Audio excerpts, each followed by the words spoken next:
they must feel the solidarity of the rest of the world. You're very welcome. Good morning.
go, Mali.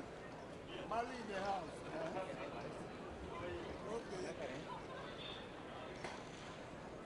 Okay. Mali.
Okay, so They'll be seeing you.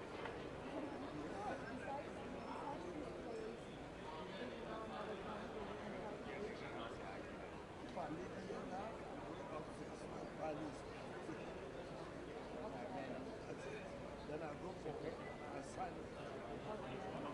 But do you know if there is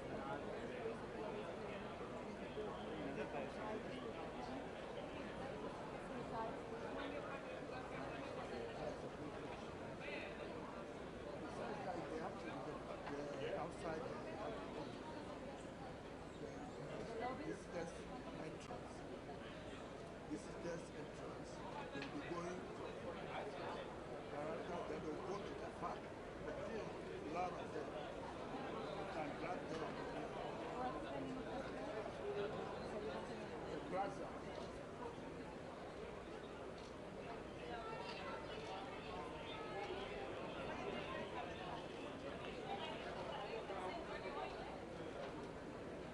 After the Spanish school, British, everybody will get a residence.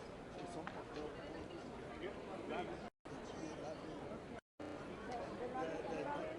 the center. Yeah, this one. Then they'll be at the plaza outside. Okay.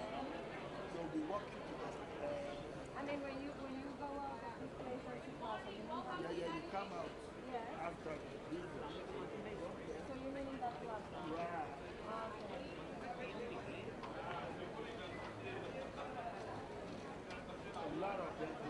A lot of them have been going across the green grass going. Okay. A lot of them. I'm gonna try it out. Oh, you get the house. Yeah. I have a assignment after I do a short practice, then I go to conference retreat. If I go to conference retreat, I do my business. Then I have free, I'll go to the park with the car.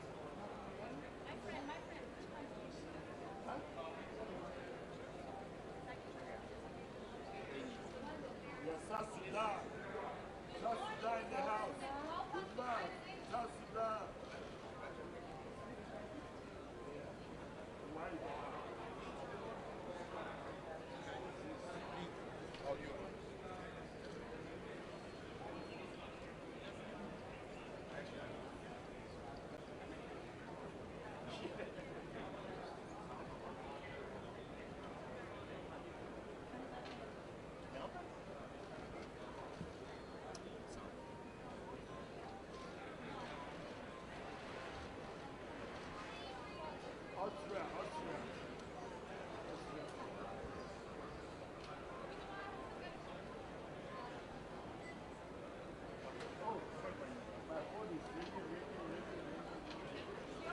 Yeah. When is he speaking for me? Yeah. Oh, the church. Nobody is coming. Yeah. Yeah, it's good. I know they are looking for me. Yeah. Great.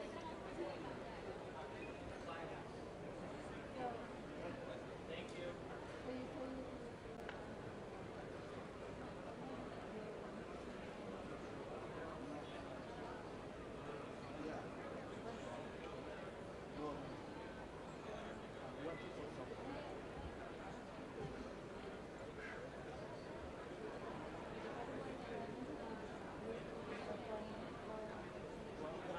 Pakistan with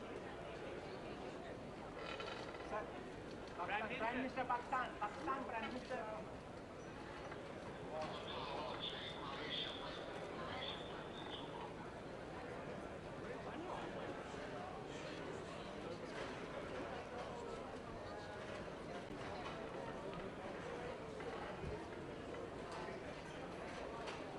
Hello? Hello? Yeah, I'm very busy. I can't talk to you.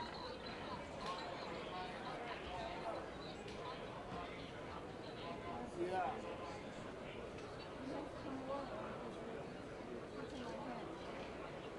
Okay. Okay.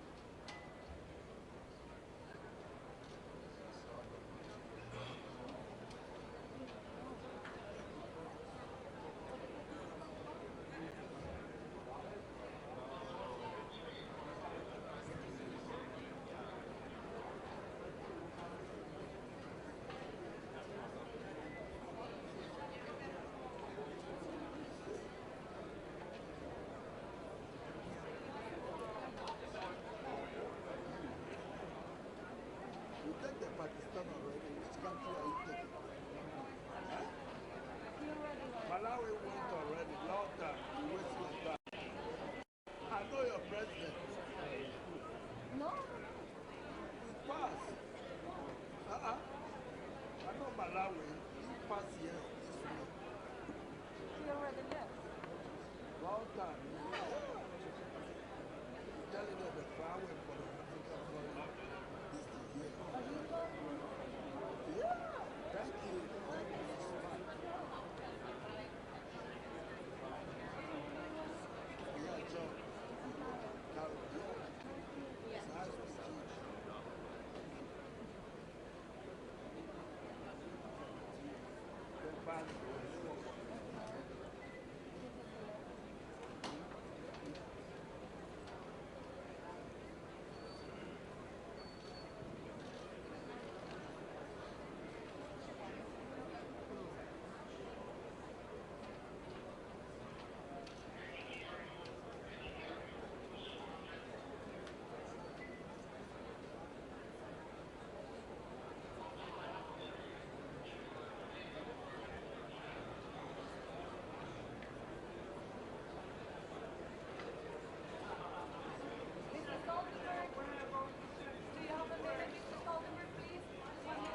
un minuto.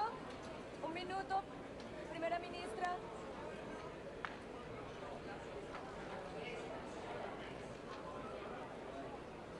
Ah, bueno, ya, igual me levantó las manos, pero sí. Gracias por decirlo, a la próxima le intento así.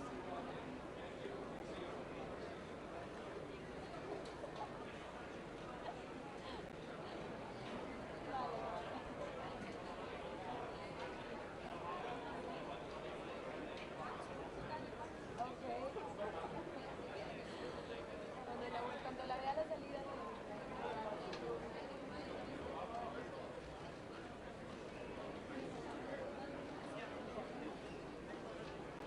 Candidato verde.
Ukraine's new president is holding on his view from May to now.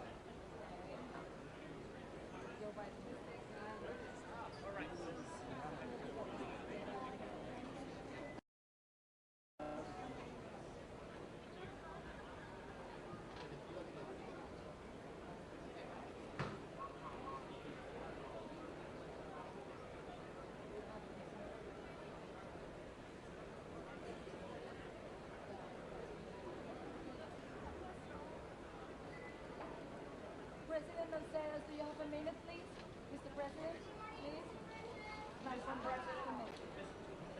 Mr. President, thank you so much for joining us. Please tell me, Mr. President, what do you expect of this General Assembly? I hope we will have the opportunity to discuss many issues, but of course Ukraine is the priority number one for my country, and I will raise the issue of accountability for the crimes of aggression, war crimes which we are committed on the soil of Ukraine, but sustainable development and our ideas to implement the technologies of green economy are very important too, and I delivered my presentation yesterday.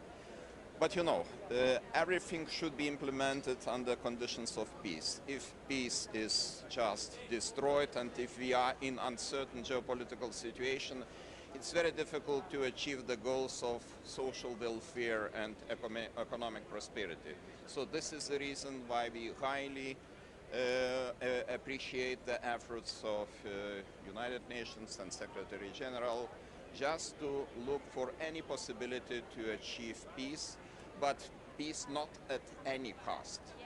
Peace should be predicted by the conditions which should be set by Ukraine.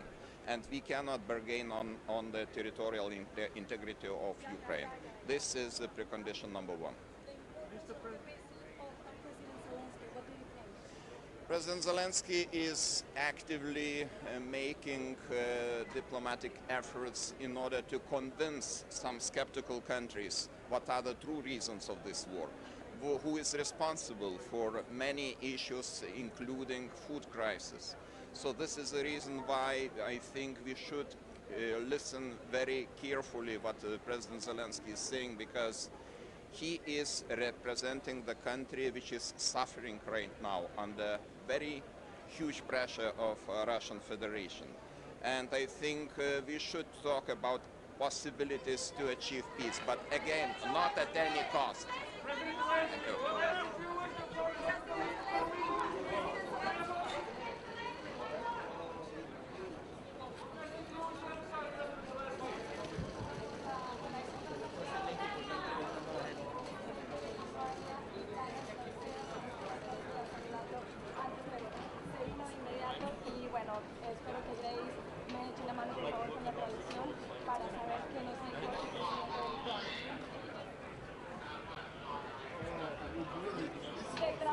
Detrás de él y se saludaron, entonces ahí se fue el presidente de Ucrania con él.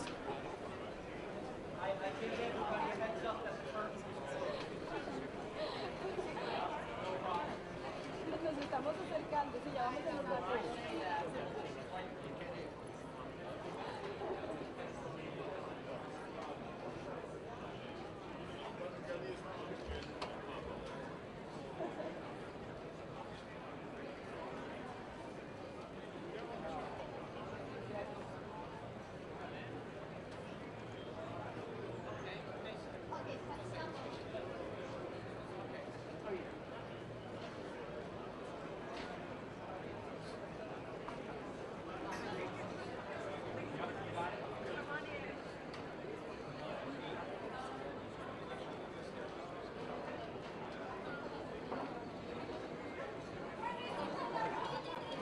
Minister Kuleva, do you have a minute?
Oh, really?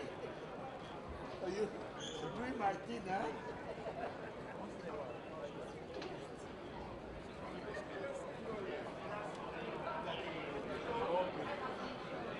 Okay. Thank you.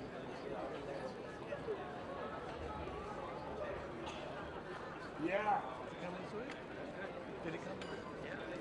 The president of Poland is, yeah, he was, his student is very low. Yeah. Well, which president? Oh, okay. Thank you.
Try again?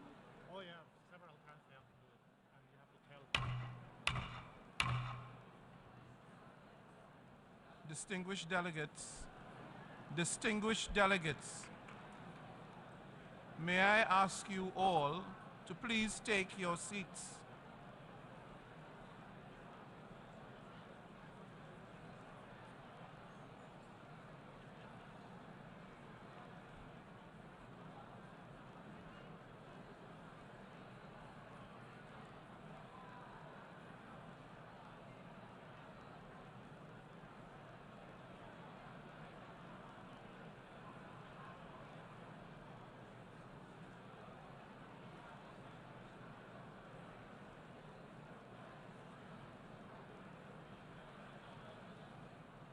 Let's try again, Mr. President. We are now 10 minutes past.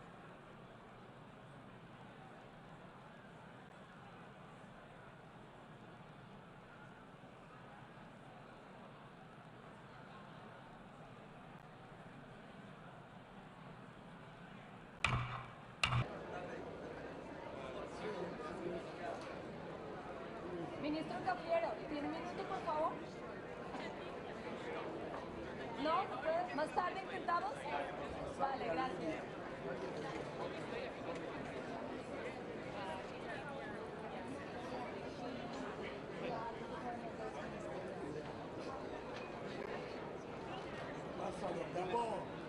Gotcha.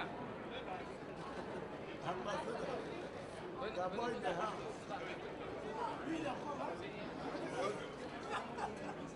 Oh, that's the scene.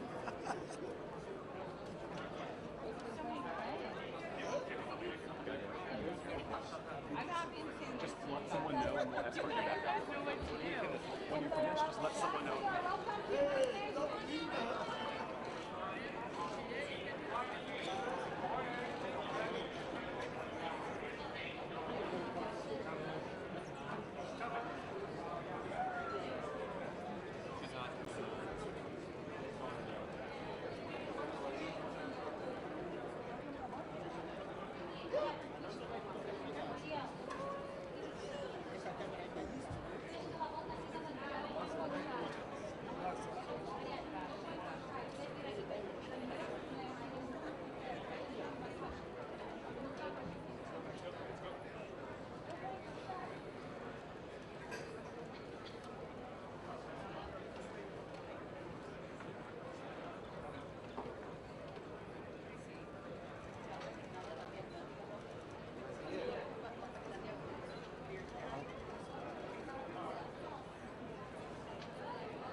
Presidente Sánchez, un minuto, por favor.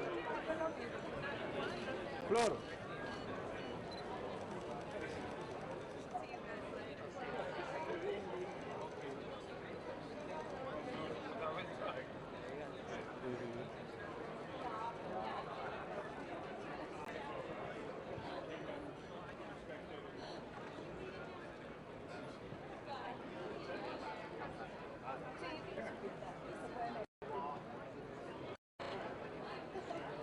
Bueno, tampoco, pero pues chiquita, tiene que.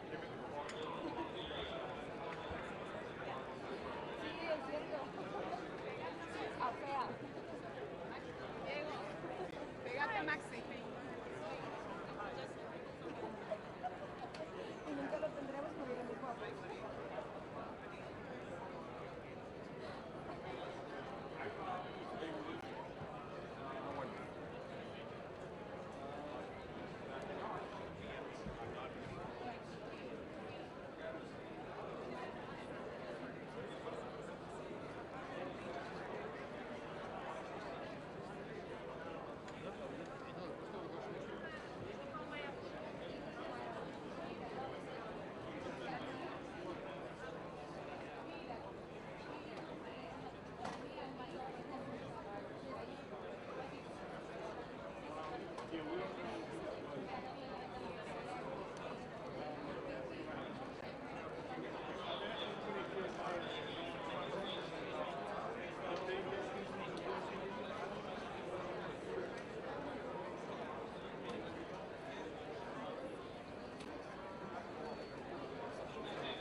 Presidente Abinader, un minuto, por favor. Un minuto, presidente.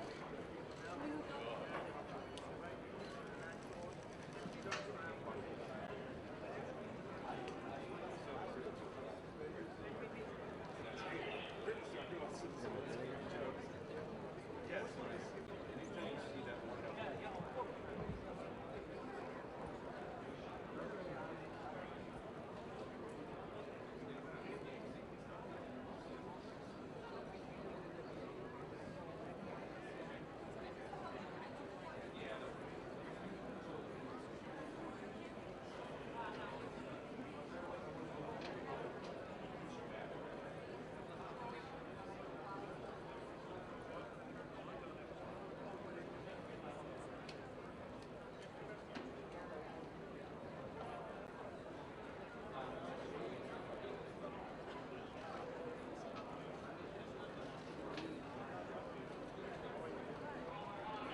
Yes, first is going first, and then Biden comes down. Okay. Yeah. Yeah, you won't be seated.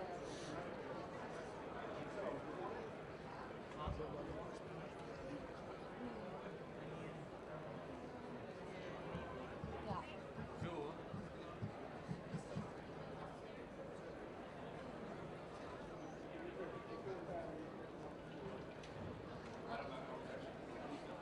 Minister Tajani, do you have a minute, Minister Tajani? Later, okay, front for me, Minister Tajani. Prime Minister is inside. Julio, estamos con el ministro. Mr. Tajani, thank you so much for joining us. Hablamos en español. En español, hablemos en español. ¿Qué espera de esta Asamblea General de Naciones Unidas, ministro?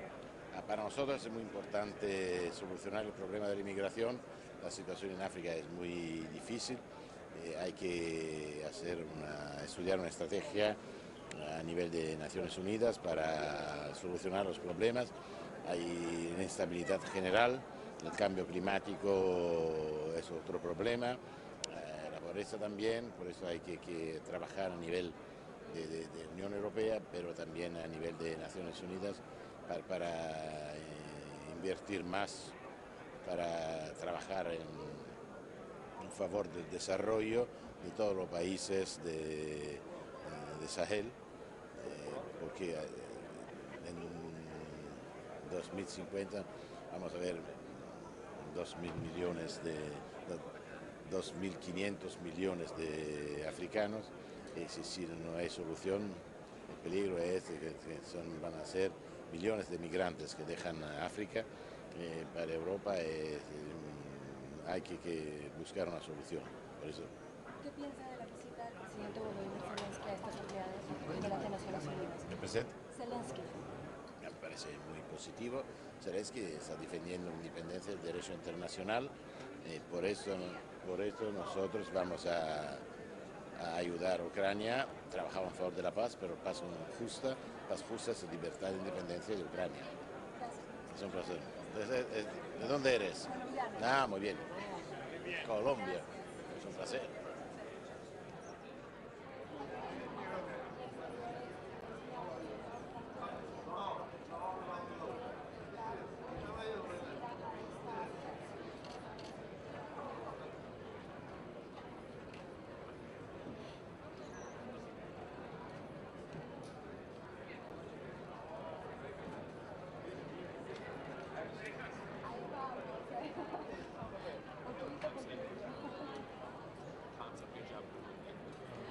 Sí, me sirvió la madrugada, Julio. 3 de la mañana y me sirvió la madrugada.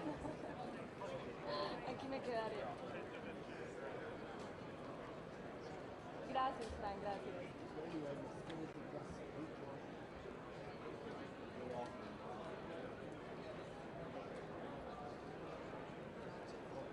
Ya.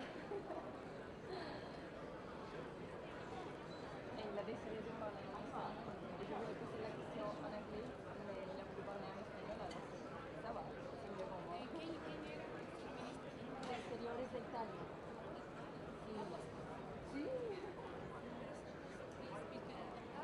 Claro, pero yo le iba a formular las preguntas en español e en inglés, pero como se dio cuenta que hablaba español, prefirió hablar español. Para mí más sencillo. Italia.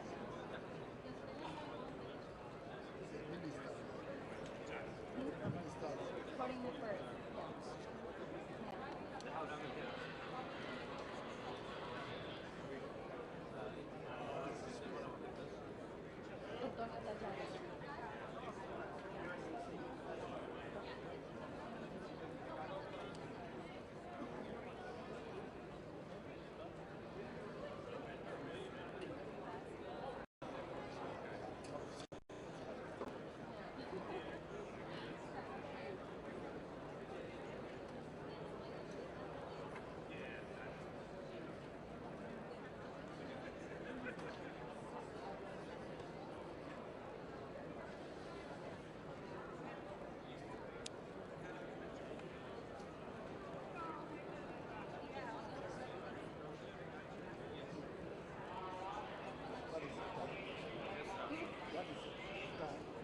My time is 9:20.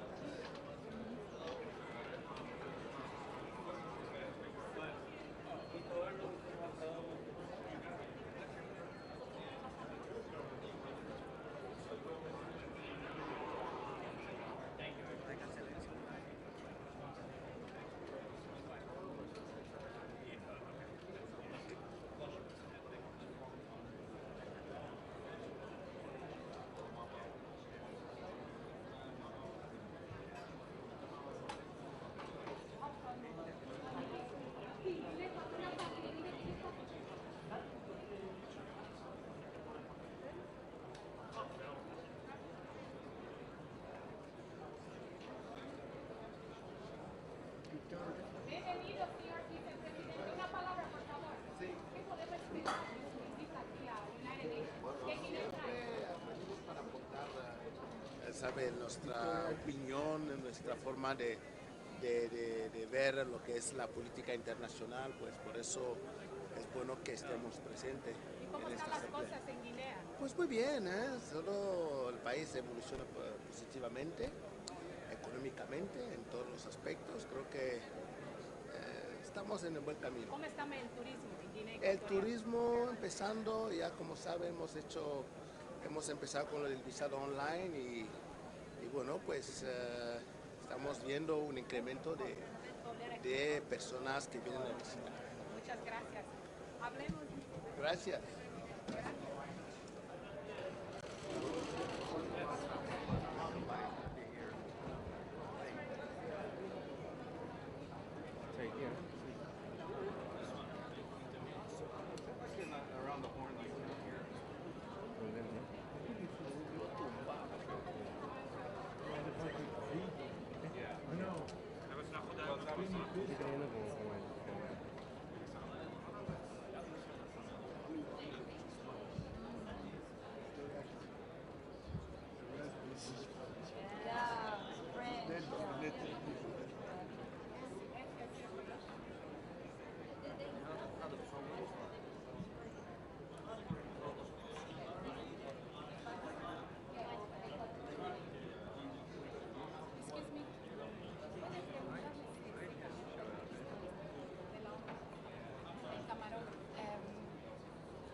with UNTV. Oh, okay. I'm so sorry. Vice President.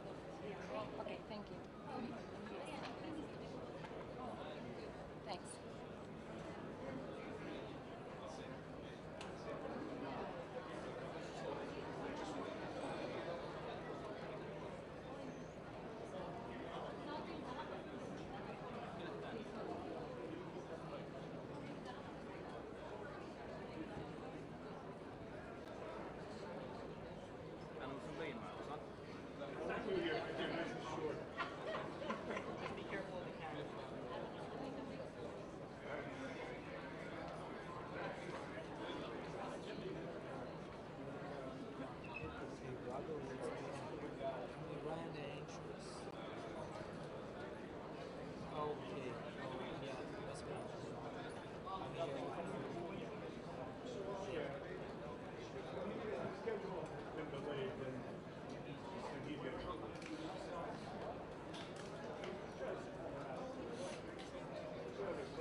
He was not going to stop anyway. He was going that way. Yeah, he's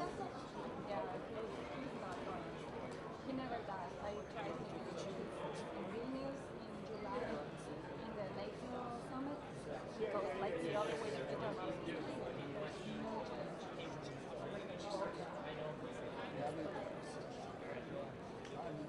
Yeah, yeah.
ايش؟ ابو القيس وصل؟ متى؟ Yeah. 5 دقائق؟ Yeah. Nothing really plays like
Is your key?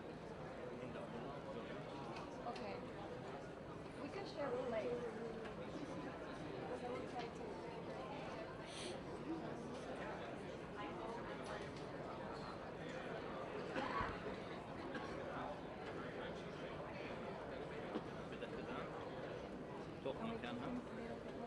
Thank you. Thank you very much. We are making some space for you. You're very welcome. And for your king. I would like to try. I would like to try. Which country? Jordan. سكر عليهم بالجنة الخارج.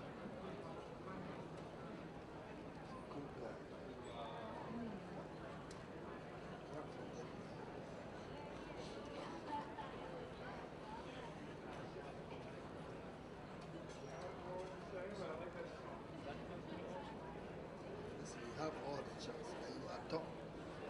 So you have every chance. Okay? That's the police commissioner. Which one? What is that?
بحاول أقرأ.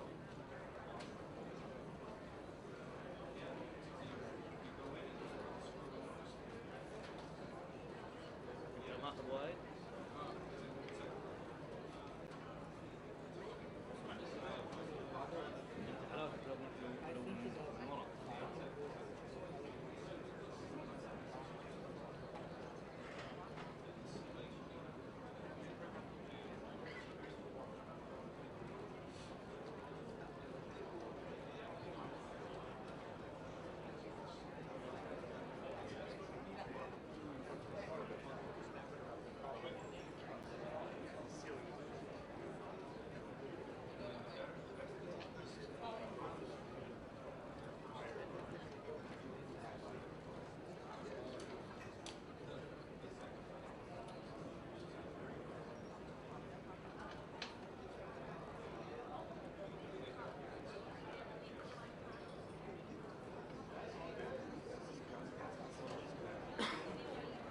Linda.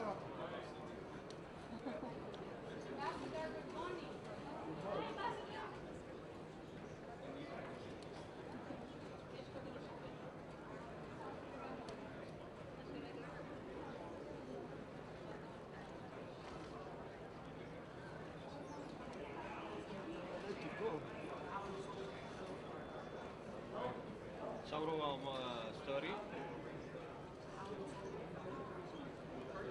تحاول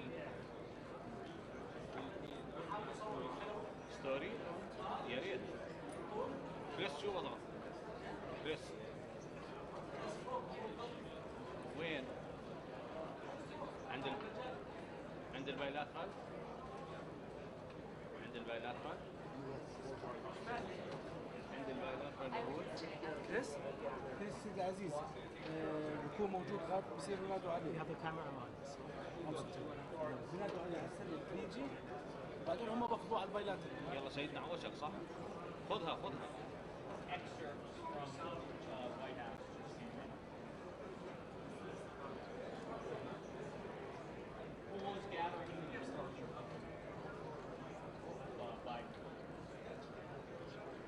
Fools gathering towards اسمع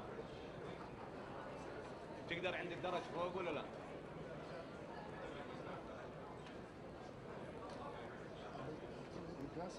ولا بهدلوك؟ Yes, at least. After 2 hours here, got president, shouting, and the minister. yeah, that's big. Now I'm proud that I work at home.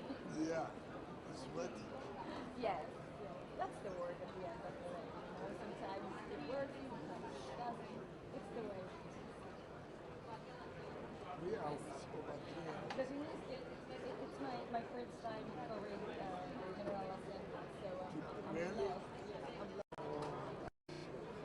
That lady, she's all about Spanish. I don't know what happened. Maybe she traveled around.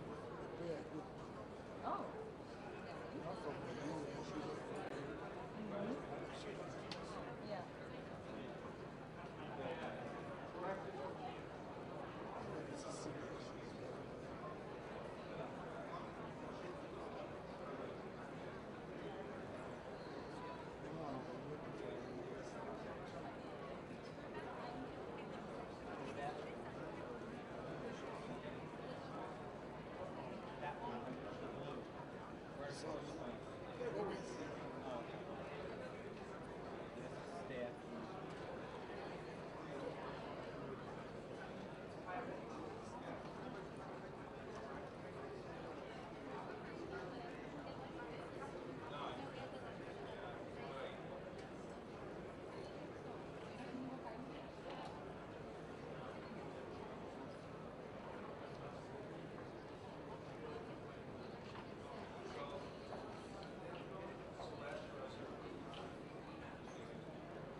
دقيقتين You coming? Stand where you are. No. Stand where you are. You are tall. You can go.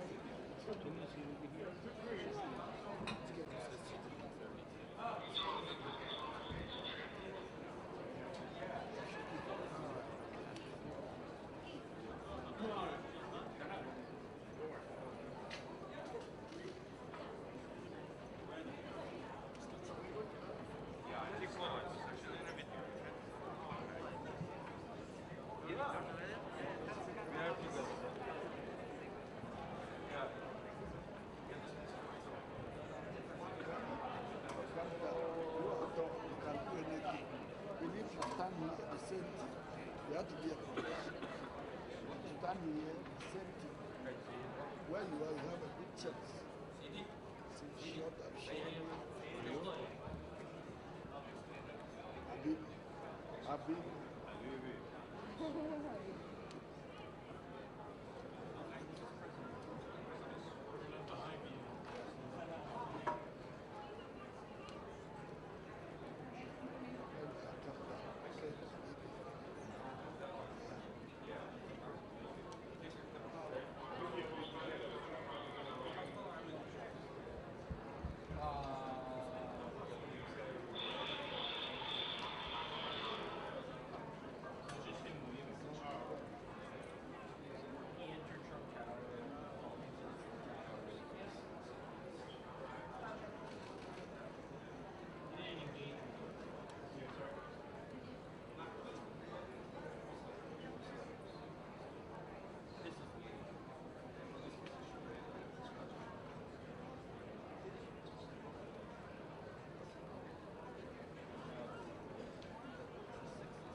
السيارات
not in the program.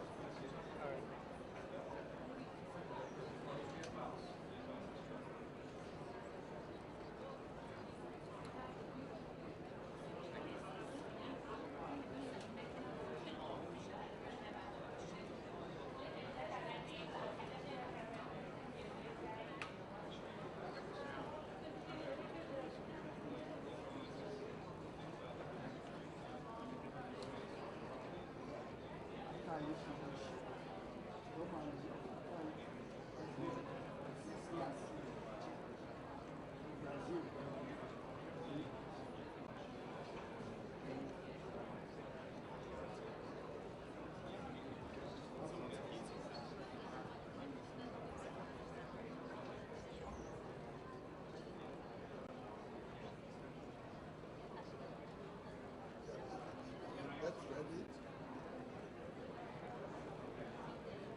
Well, I'm based in Germany. I'm based in Berlin, but I cover Latin America. I mean, I work with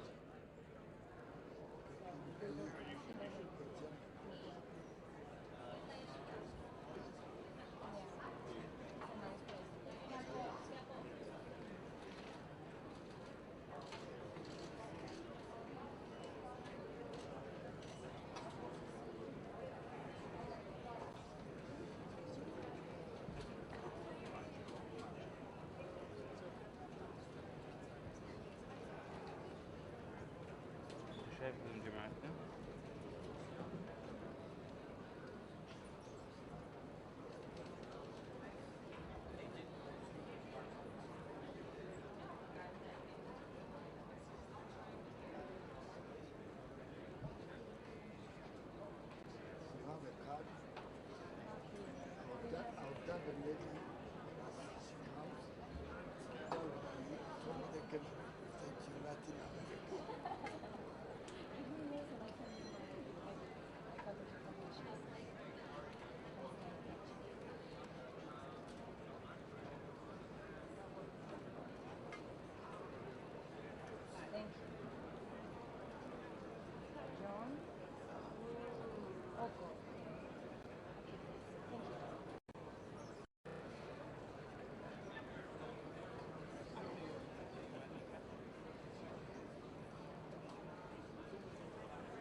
يعني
llamamos, pero no quiso aceptar. Me siento un poco mejor. Voy acá, me enamoré y no lo veía. No, ya pasó, ya pasó. Uno de los pocos latinos puntuales. Bueno, a veces.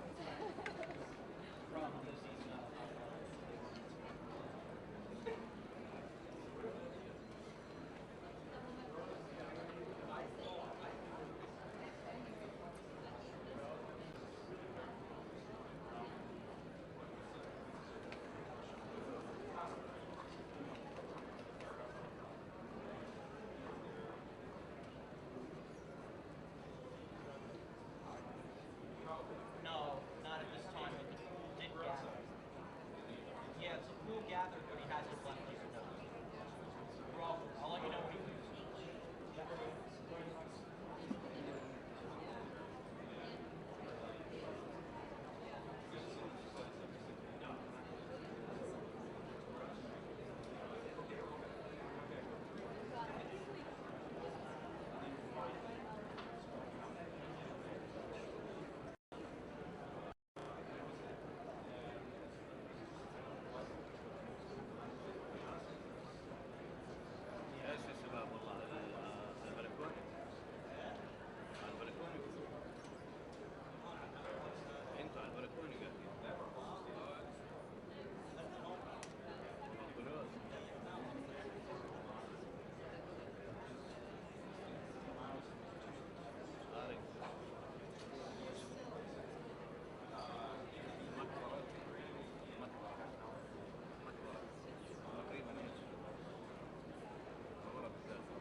Allows as the right.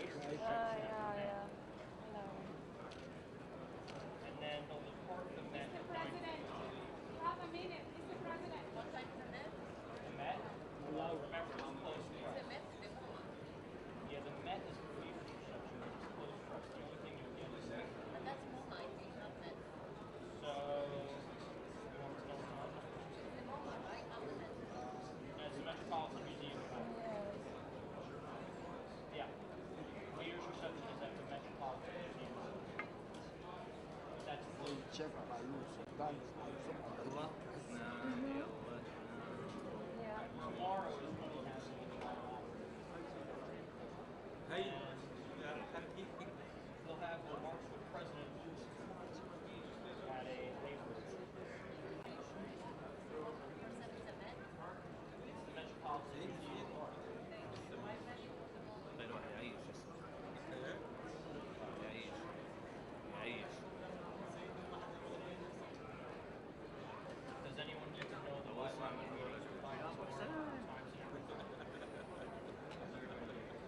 Está hablando Lula.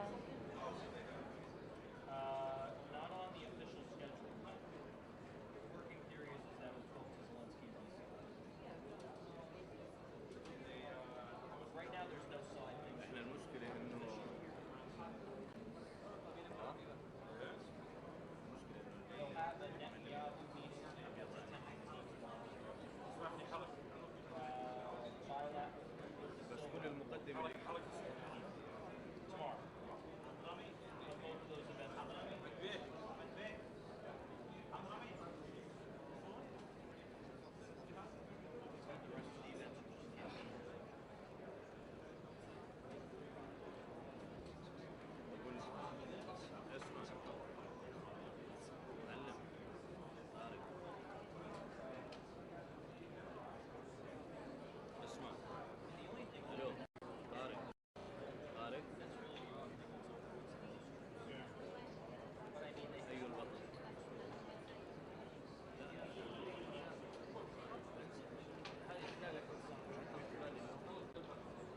Brazil speak English. Yes, you know.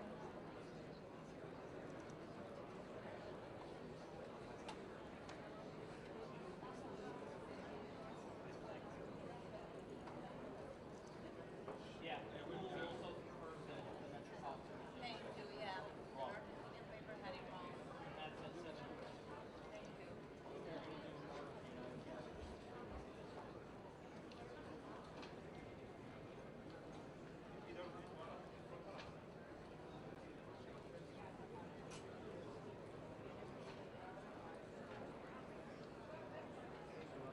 They're still waiting in the order. They haven't left.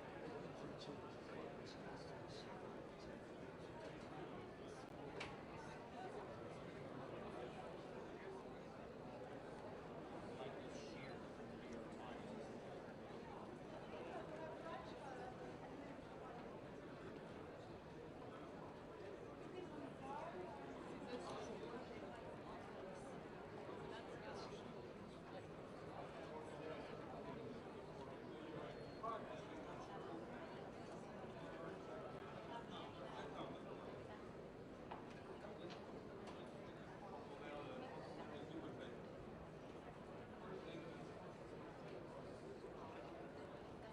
Michael, please send a note from the president is rolling to ايش قيس؟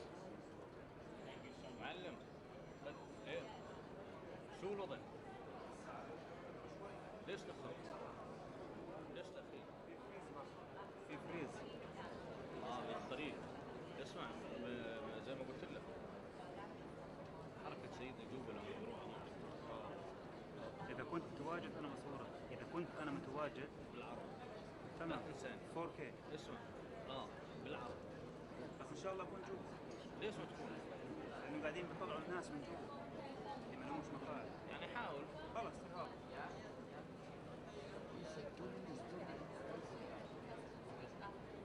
Again, he's seeing the fully assembled. They have not left. So it's coming 2 minutes, 2 minutes. Now 1 hour.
Espérame.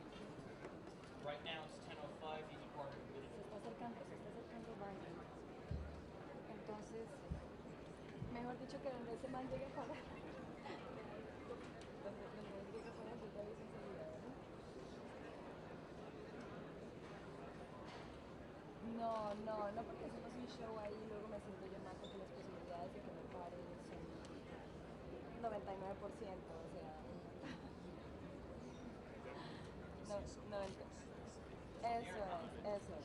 O sea, el tema es que ellos pasan un poquito lejitos de donde yo estoy. Entonces, si veo que se dirige hacia acá, te diré cómo va.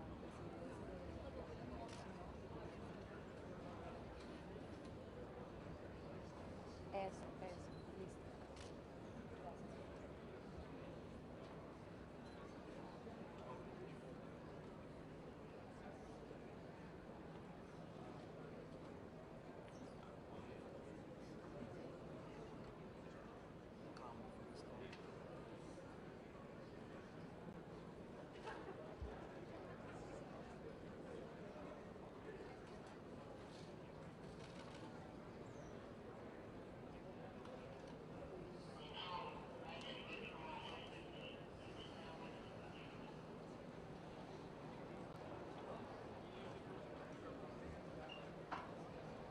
Heads up, everybody.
They're walking in.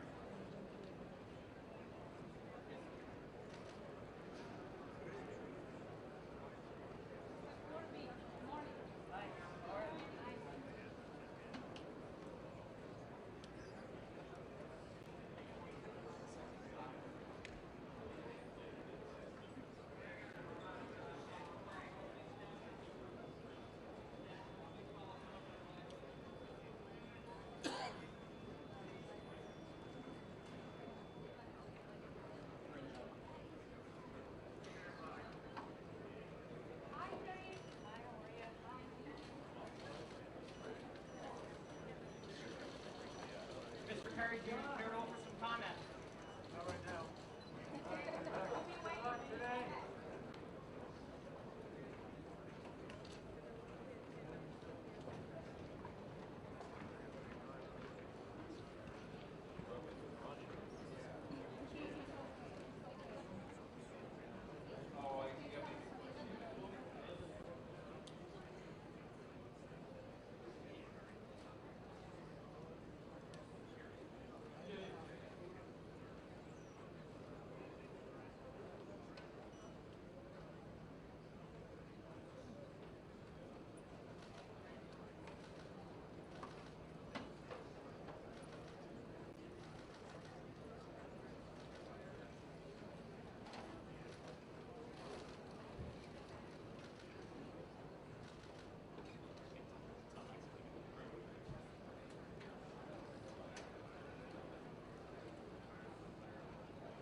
perfecto.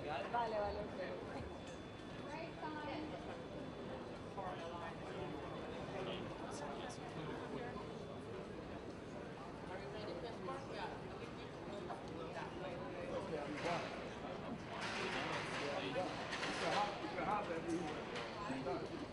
Bye, John.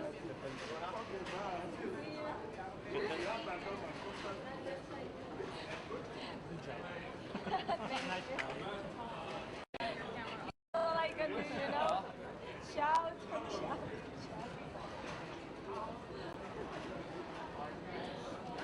I think he's nice. He would come, but he has no time. في حدا بده ياخذ؟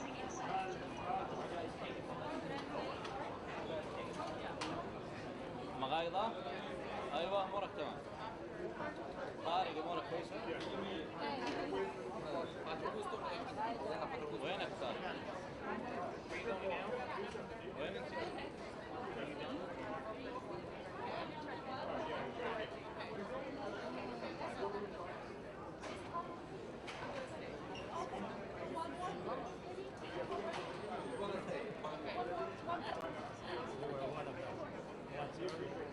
Yes, I would have agreed to be here on time. It's okay, I don't regret, but I'm thinking about tomorrow. I mean, I would like to try to do the same. It's hard to do. I'm based in Germany, so the jet lag is not helping. I feel like a zombie somewhere on Friday. Yes. It's okay. It's nice, so I'm enjoying learning.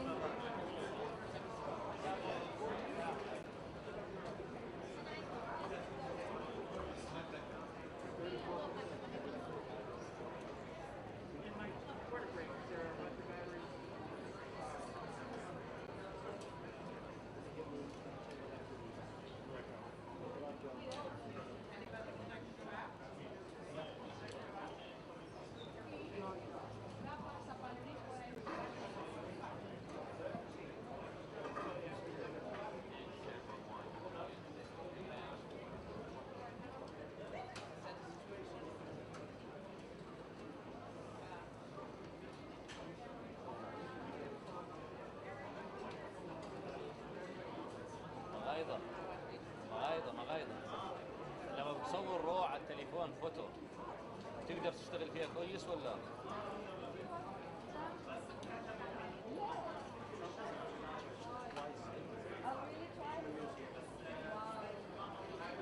صحيح.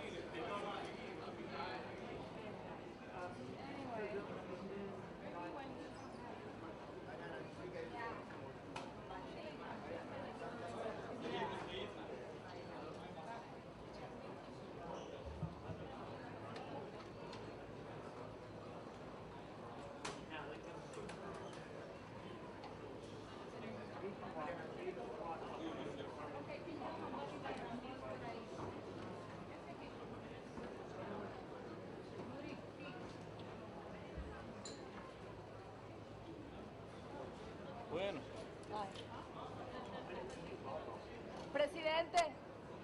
Presidente, tiene un minuto, por favor. Un minuto, presidente, por favor, para Colombia. De América Latina, por favor. Más tarde intentamos, vale.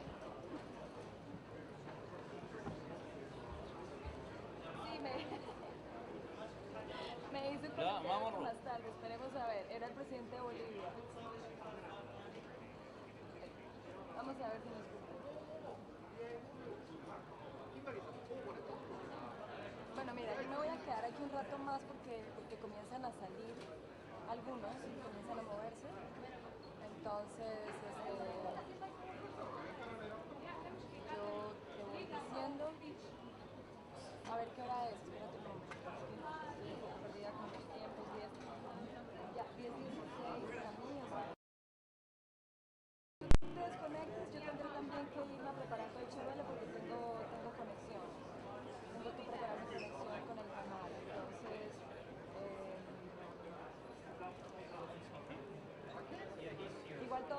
acá me ha servido para la conexión, o sea que todo bien, pero no quiera alistarme. Cualquier cosa que salga esta tarde puede decir la verdad. Mariana, vai ficar.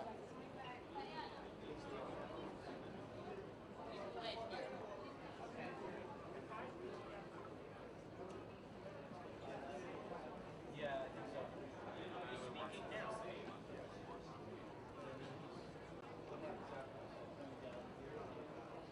Probably. You have to go to the mission. Well, let me see. Let me see the notion. Because in the notional. Deep wounds can heal. So let us never forget that.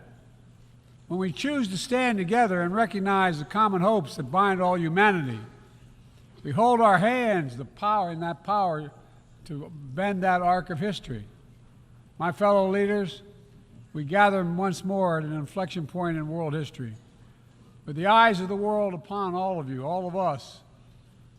As President of the United States, I understand the duty my country has to lead in this critical moment, to work with countries in every region, linking them in common cause, to join together with partners who share a common vision of the future of the world, where our children do not go hungry and everyone has access to quality health care, where workers are empowered and our environment is protected, where entrepreneurs and innovators everywhere can access opportunity everywhere, where conflicts are resolved peacefully and countries can chart their own course. The United States seeks a more secure, more prosperous, more equitable world for all people, because we know our future is bound to yours. Let me repeat that again. We know our future is bound to yours. And no nation can meet the challenges of today alone. The generations that preceded us organized this body, the United Nations, and built international financial institutions and multilateral and regional bodies to help take on the challenges of their time. It wasn't always perfect. But working together, the world made some remarkable and undeniable progress that improved the lives of all people. We avoided the renewal of global conflict while lifting more than 1 billion people out of extreme poverty. We together expanded access to education for millions of children. We saved tens of millions of lives that would have otherwise been lost to preventable and treatable diseases like measles, malaria, tuberculosis. HIV/AIDS infections and deaths plummeted, in no small part because of PEPFAR's work in more than 55 countries, saving more than 25 million lives. It's a profound testament to what we can achieve when we act together, when we take on tough challenges, and an admonition for all of us to urgently accelerate our progress so that no one's left behind, because too many people are being left behind. The institutions we built together at the end of the Second World War are an enduring bedrock of our progress. And the United States is committed to sustaining them.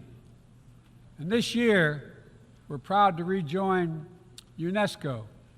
We also recognize that to meet the new challenges of our decades-old institutions and approaches, they must be updated to keep peace with the world. We have to bring in more leadership and capability that exists everywhere, especially from regions that had not always been fully included. We have to grapple with the challenges that are more connected and more complex.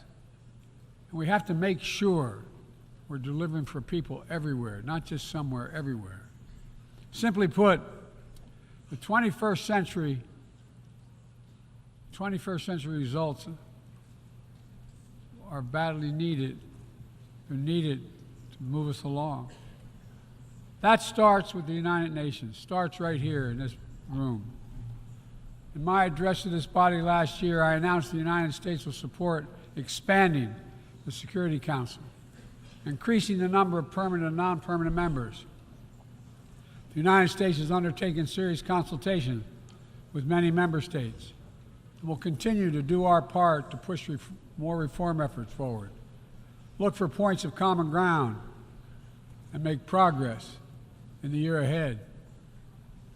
We need to be able to break the gridlock that too often stymies progress and blocks consensus on the Council.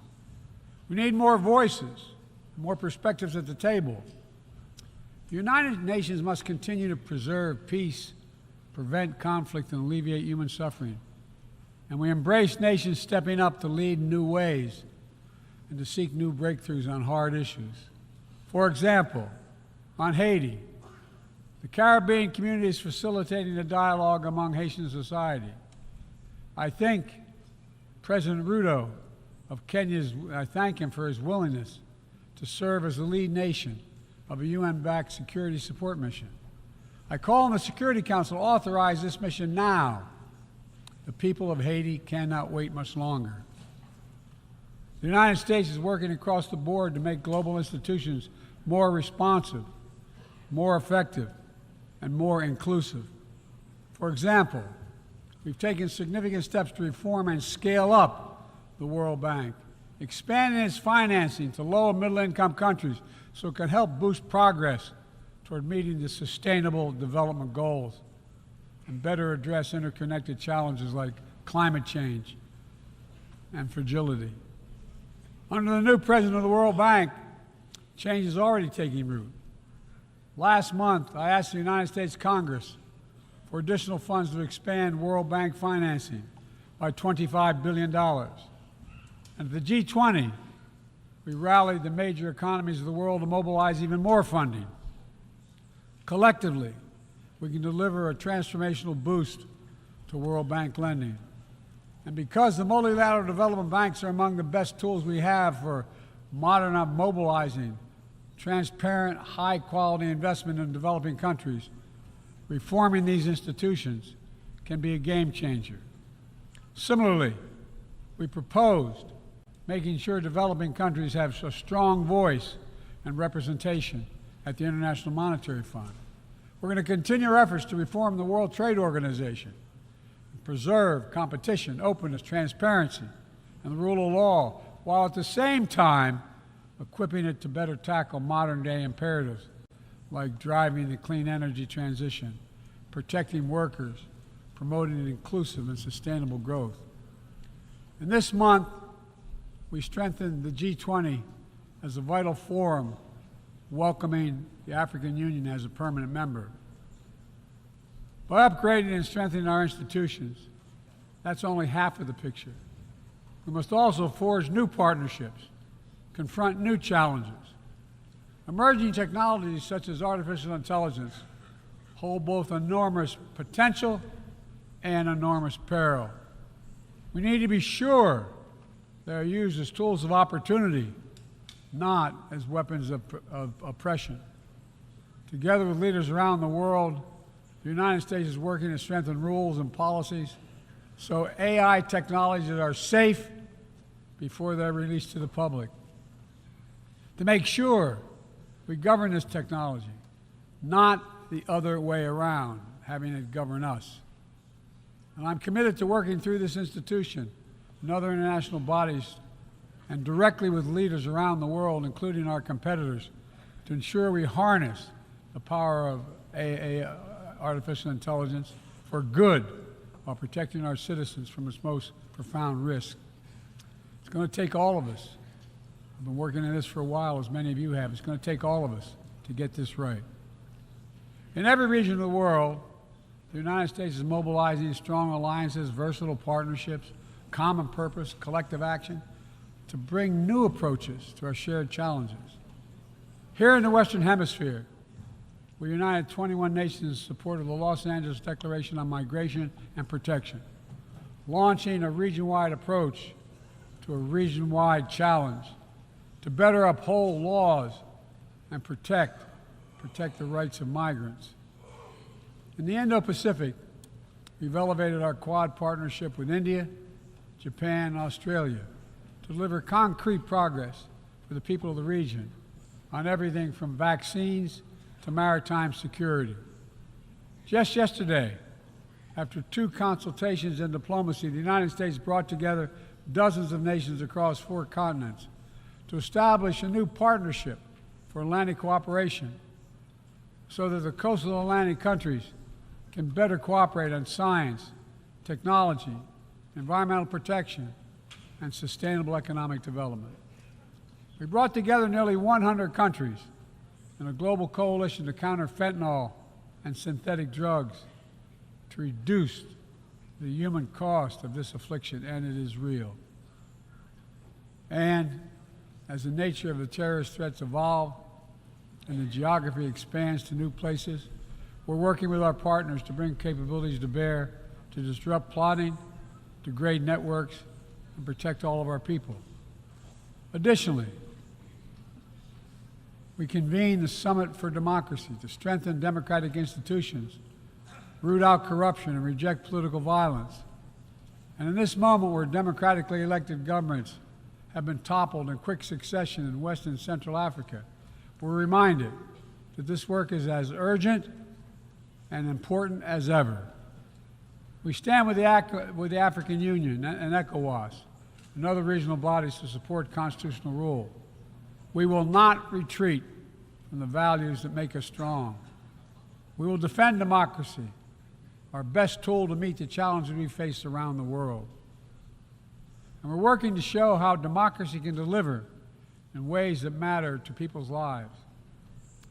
The Partnership for Global Infrastructure and Investment addresses the enormous need and opportunity for infrastructure investment in low and middle income countries, particularly in Africa, Latin America, and Southeast Asia. Through strategic, targeted public investments, we can unlock enormous amounts of private sector financing.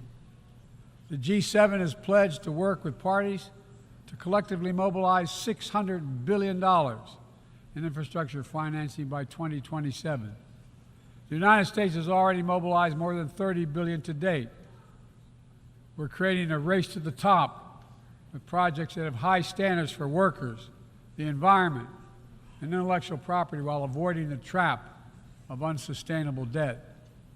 We're focusing on economic corridors that will maximize the impact of our collective investment and deliver consequential results across multiple countries and multiple sectors. For example, the Libido Corridor will extend across Africa from the western port of Angola to the DRC to Zambia, boosting regional connectivity and strengthening commerce and food security in Africa. Similarly, the groundbreaking effort we announced at the G20 to connect India to Europe through the UAE, Saudi Arabia, Jordan, and Israel will spur opportunities and investment across 2 continents. This is part of our effort to build a more sustainable, integrated Middle East. It demonstrates how Israel's greater normalization and economic connection with its neighbors is delivering positive and practical impacts, even as we continue to work tirelessly to support a just and lasting peace between the Israelis and Palestinians, 2 states for 2 people. Now, let me be clear. None of these partnerships are about containing any country. They're about a positive vision for our shared future. When it comes to China, I want to be clear and consistent. We seek to responsibly manage the competition between our countries so it does not tip into conflict. I've said we are for de-risking, not decoupling with China. We will push back on aggression and intimidation and defend the rules of the road, from freedom of navigation to overflight to level economic playing field that have helped safeguard security and prosperity for decades. But we also stand ready to work together with China on issues where progress hinges on our common efforts. Nowhere is that more critical than accelerating the climate crisis, than the accelerating climate crisis. We see it everywhere. Record-breaking heat waves in the United States and China, wildfires ravaging North America and Southern Europe, a 5th year of drought in the Horn of Africa, tragic flooding in Libya, my heart goes out to the people of Libya that's killed thousands of people. Together, these snapshots tell an urgent story of what awaits us if we fail to reduce our dependence on fossil fuels and begin to climate-proof the world. For one day, my administration, the United States, has treated this crisis as an existential threat from the moment we took office, not only for us, but for all of humanity. Last year, I signed into law in the United States the largest investment ever anywhere in the history of the world to combat the climate crisis and help move the global economy toward a clean energy future. We're also working with the Congress to quadruple our climate financing, to help developing countries reach their climate goals and adapt to climate impacts. And this year, the world's on track to meet the climate finance pledge that made under the Paris Agreement, $100 billion to raise collectively. But we need more investment from public and private sector alike, especially in places that have contributed so little to global emissions, but face some of the worst effects of climate change, like the Pacific Islands. The United States is working directly with the Pacific Island Forum to help these nations adapt, build resilience to the climate impacts, even as we lead the effort to build innovative new partnerships that attack the global challenges from all sides. From the First Movers Coalition, which is mobilizing billions of private sector community and the private sector commitments, to creating a market demand for green products in carbon-intense sectors like concrete, shipping, aviation, and trucking, to the Agricultural Innovation Mission for Climate, which is bringing farmers into the climate solution and making our food supply more resilient to climate shocks, and the Global Methane Pledge, now endorsed by more than 150 countries, which expands our focus beyond our carbon emission targets to reduce the potential greenhouse gases in our atmosphere by 30% in this decade. It's all within our capacity. We need to bring the same commitment and urgency and ambition as we work together to meet the Sustainable Development Goals of 2030. These goals were adopted at the United Nations in 2015 as a roadmap for improving lives around the world. But the hard truth is, for decades of progress, the world has lost ground these past years in the wake of COVID-19, conflicts, and other crises. The United States is committing to doing its part to get us back on track. All told, in the first 2 years of my administration, the United States has invested more than $100 billion to drive development progress in bolstering food security, expanding access to education worldwide, strengthening healthcare systems, and fighting disease. And we've helped mobilize billions more in the private sector investments. But to accelerate our forward progress on the Sustainable Development Goals, we all have to do more. We need to build new partnerships that change the way we tackle this challenge, to unlock trillions of additional financing for development, drawing on all sources. We need to fill the gaps and address the failures of our existing system exposed by the pandemic. We need to ensure that women and girls benefit fully from our progress. We must also do more to grapple with the debt that holds back so many low and middle-income countries.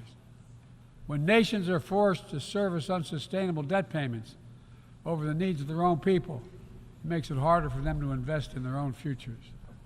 And as we work together to recover from global shocks, the United States will also continue to be the largest single country donor of humanitarian assistance at this moment of unparalleled need in the world. Folks, cooperation, partnership, these are the keys to progress on the challenges that affect us all, and the baseline for responsible global leadership. We don't need to agree on everything to keep moving forward on issues like arms control, a cornerstone of international security. After more than 50 years of progress under the Non-Proliferation Treaty, Russia is shredding long-standing arms control agreements, including announcing the suspension of the New START and withdrawing from the Conventional Forces in Europe Treaty. I view it as irresponsible and makes the entire world less safe. The United States is going to continue to pursue good faith efforts to reduce the threat of weapons of mass destruction and lead by example, no matter what else is happening in the world. This year, we safely destroyed at least the last chemical munitions in the U.S. stockpile, fulfilling our commitment toward a world free of chemical weapons. And we condemn the DPRK's continued violation of UN Security Council resolutions, but we are committed to diplomacy that will bring about the denuclearization of the Korean Peninsula. We're working with our partners to address Iran's destabilizing activities that threaten regional and global security and remain steadfast in our commitment that Iran must never acquire a nuclear weapon. Now, even as we evolve our institutions and drive creative new partnerships, let me be clear. Certain principles of our international system are sacrosanct. Sovereignty, territorial integrity, human rights. These are the core tenets of the UN Charter, the pillars for peaceful relations among nations, without which we cannot achieve any of our goals. That has not changed, and that must not change. Yet, for the second year in a row, this gathering, dedicated to peaceful resolution of conflicts, is darkened by the shadow of war.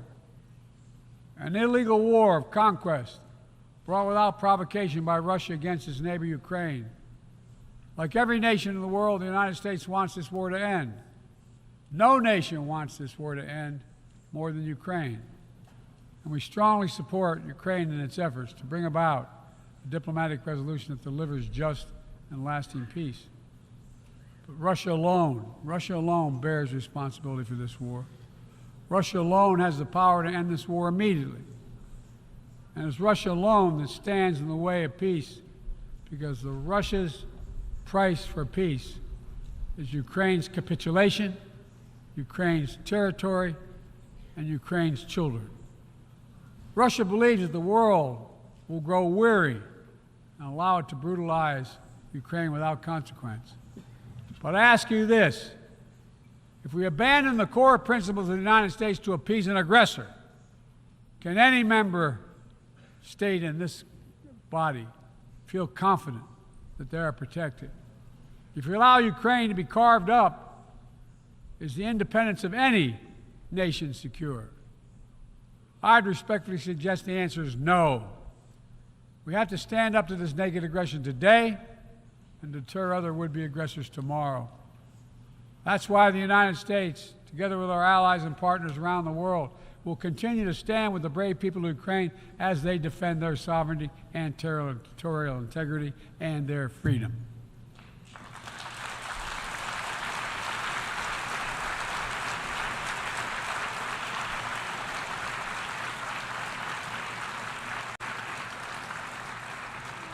It's not only an investment in Ukraine's future, but in the future of every country that seeks a world governed by basic rules that apply equally to all nations and uphold the rights of every nation, no matter how big or small. Sovereignty, territorial integrity, they are the fixed foundations of this noble body. And universal human rights is its North Star. We cannot sacrifice either. 75 years ago, Universal Declaration of Human Rights captured a remarkable act of collective hope. I say that again, collective hope. Drafted by a committee representing different regions, faiths, philosophies, and adopted by the entire General Assembly. The rights contained in the Declaration are elemental and enduring. And while we still struggle to uphold equal and inalienable rights of all, they remain ever steady and ever true.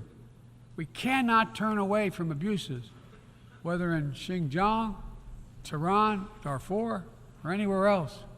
We have to continue working to ensure that women and girls enjoy equal rights and equal participation in their societies, that indigenous groups, racial, ethnic, religious minorities, people with disabilities do not have their potential stifled by systemic discrimination, that the LGBTQI plus people are not prosecuted or targeted with violence because of who they are. These rights are part of our shared humanity. They're absent, when they're absent anywhere, their loss is felt everywhere. They are essential to the advancement of human progress that brings us together. My fellow leaders, let me close with this. At this inflection point in history, we're going to be judged by whether or not we live up to the promises we made to ourselves, to each other, to the most vulnerable, and to all those who will inherit the world we create, because that's what we're doing. Will we find within ourselves the courage to do what must be done, to preserve the planet, to protect human dignity, to provide opportunity for people everywhere, and to defend the tenets of the United Nations? There can only be one answer to that question. We must, and we will. The road ahead is long and difficult, but if we persevere and prevail, if we keep the faith in ourselves and show what's possible, let's do this work together. Let's deliver progress for everyone.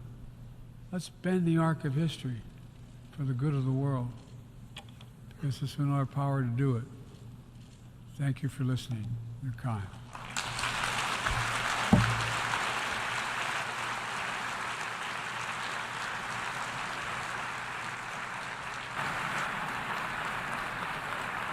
On behalf of the Assembly, I wish to thank the President of the United States of America for the statement just made, and I request protocol to escort His Excellency. May I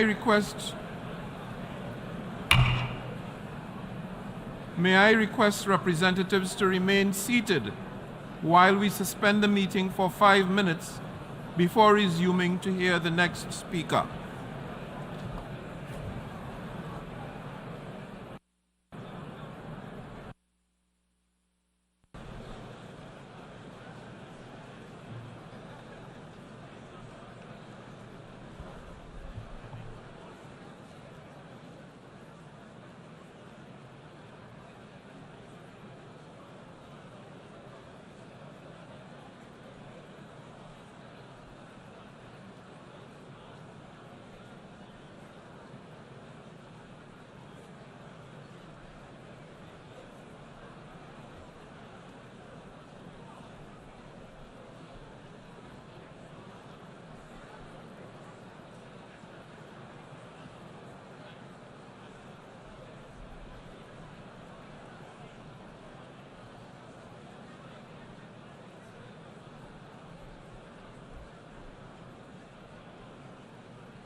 Abbas, Mr. President Abbas.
no say in their lives. Yet every UN resolution since the beginning of this conflict recognizes the equal rights of the Palestinian people to a future of peace, dignity, and hope.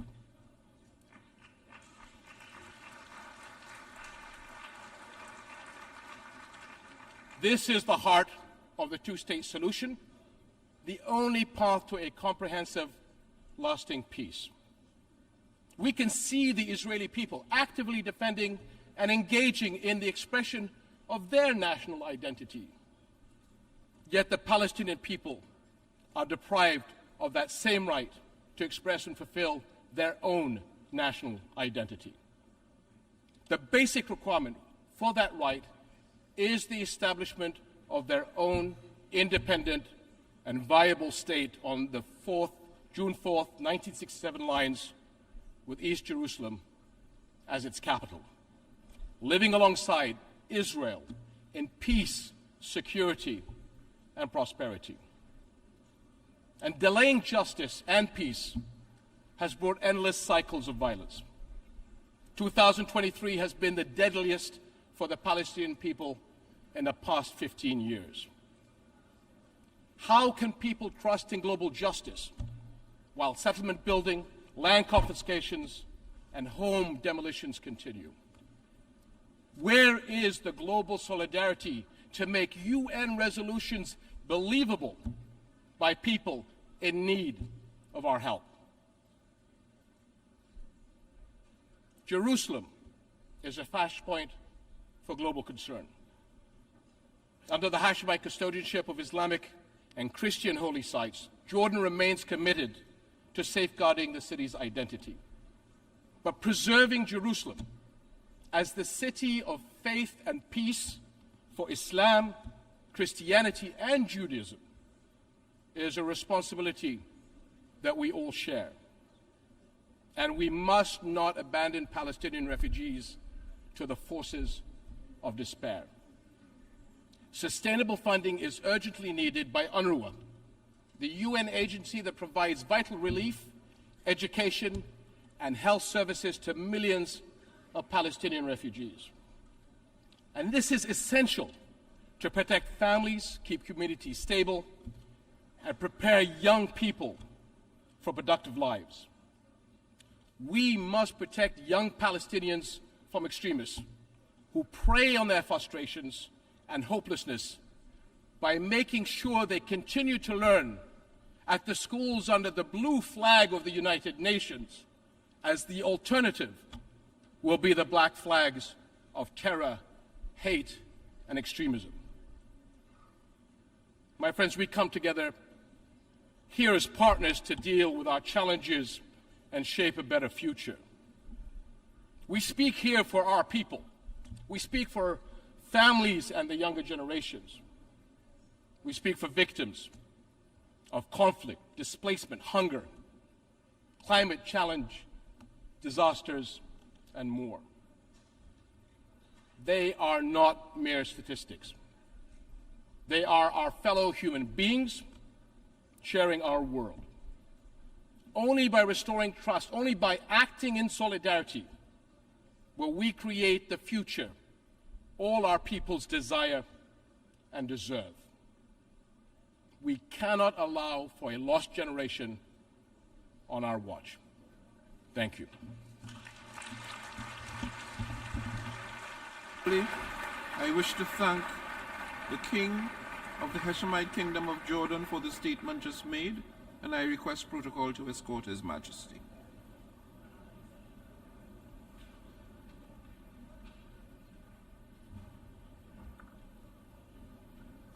The Assembly will hear an address by His Excellency Andrzej Duda, President of the Republic of Poland. I request protocol to escort His Excellency. Good morning, Your Excellency. Morning, Excellency. How are you? On behalf of the General Assembly, I have the honor to welcome His Excellency Andrzej Duda, President of the Republic of Poland, and invite him to address the Assembly.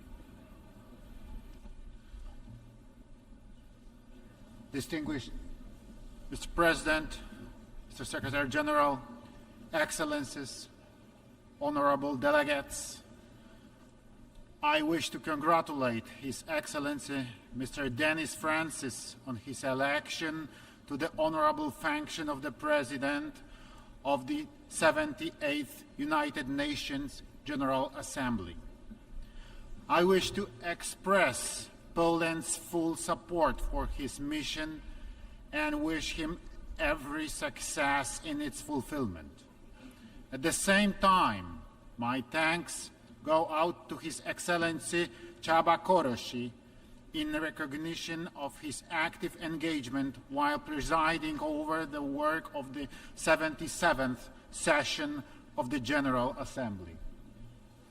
Mr. President, ladies and gentlemen, 193 countries from every continent have gathered in New York at UN headquarters to discuss the most important threats and challenges facing the world today.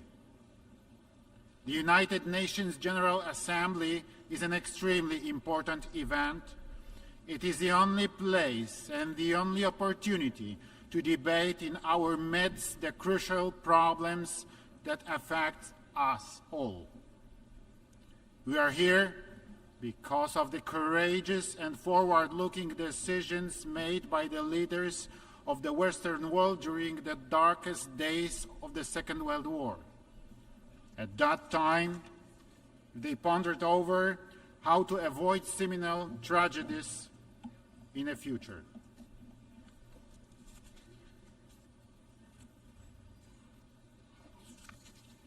The leaders of the United States and Great Britain, President Roosevelt and Prime Minister Churchill, and soon the other countries of the anti-Hitler coalition, including Poland, signed the Atlantic Charter. It contained the most important principles on which the post-war world order was to be based: safe determination of nations, inviolability of borders, renunciation of violence, economic cooperation, human rights. The Atlantic Charter, together with the Washington Declaration, were the cornerstone in a building of the United Nations organization. Ladies and gentlemen, today once again, it befell on us to live in dangerous times. As a result of Russia's full-scale aggression on Ukraine, hundreds of thousands of people lost their lives or suffered injuries. Millions were forced to flee their own home country, and hundreds of millions worldwide are facing the specter of famine and serious economic disruptions. Russia's brutal aggression brought immense global problems in its aftermath. It put to a test international world order. Costs of those barbarian actions, humanitarian, material, and environmental, are incalculable and still growing. Prolonged world peace has never been as threatened as it is today. We, Poles, know fully well that peace is not to be taken for granted. September in the history of my home country is a special month. On 1st September 1939, Nazi Germany invaded my homeland, Poland. The Second World War broke out. On 17th September 1939, we received a blow from another direction. The Soviet Union also made an onslaught on Poland. In the wake of the alliance between Hitler and Stalin, Nazi Germany and Soviet Russia, Poland lost its independence, was wiped out from the map of the world, and subjected to extremely brutal occupation. This is precisely why we understand the tragedy of Ukraine better than any other country in the world, and the tragedy of other countries experiencing the pandemonium of war. In the Second World War, 6 million of our citizens perished, including 3 million Polish Jews, and Warsaw, the capital of Poland, was razed to the ground. And yet our history stands as a testament that even crimes and persecution are not able to suppress the true spirit of freedom, that freedom will finally prevail. Enslavement, imperialism, and neocolonialism are a denial of freedom as much as insane dreams of dominating the others. When unleashing the war in Ukraine, Vladimir Putin wanted to restore the Russian Empire, to divide the world, and to make Europe systematically dependent on his raw materials. He has not succeeded. It is my firm belief that he will no longer succeed. Ladies and gentlemen, today the world needs courageous and visionary leaders. The late President of Poland, Lech Kaczyński, with whom I had the honor to cooperate, was such a leader. The leader who a dozen of years ago was trying to shake the conscience, to appeal to politicians, to warn of imperial policy of Vladimir Putin's Russia. Let me recall at this point his seminal words said in Tbilisi at the height of Russian aggression on Georgia in 2008. For the first time in a long time, Russians have shown the face we have known for hundreds of years. They believe that the nations around them should be subjected to them. We say no. Russia believes that the old days of the empire that collapsed less than 20 years ago are coming back. That domination will again be feature of our region. Well, it will not. Those days are over, once and for all.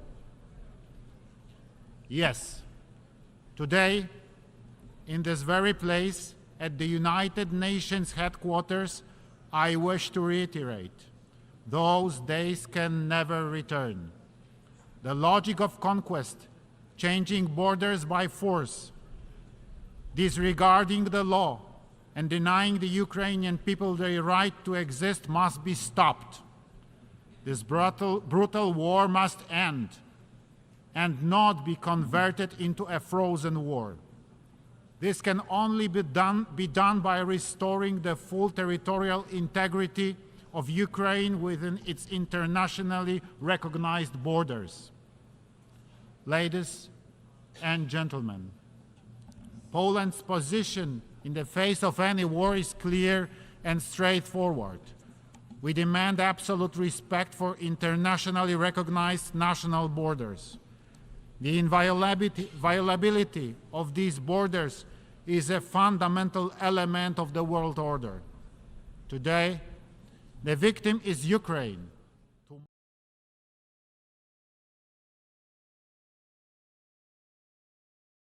Fundamental element of the world order.